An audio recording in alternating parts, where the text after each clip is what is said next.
So,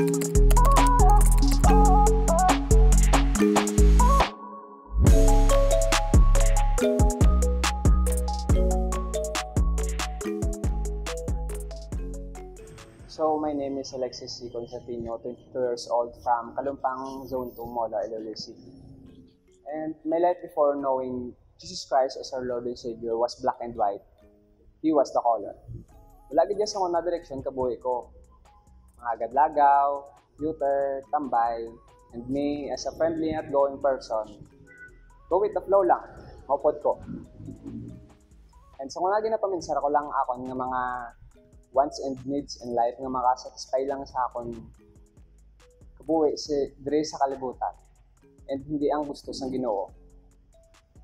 And nakilala kong Ginoo kag nabaton ko gid ang Ginoo sa ning pakilala sa akon samon ni Tito Jonathan ang Born Again Christian Church. Dito na nagadireksyon akon kabuhi.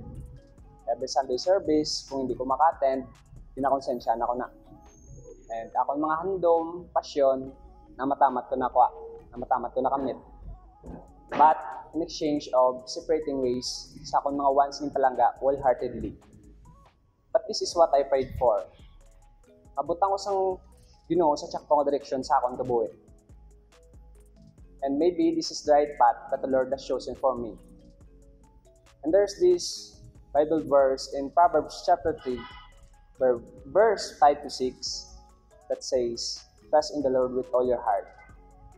Do not lean in your own understanding. In all your ways, acknowledge Him, and He will make your path straight."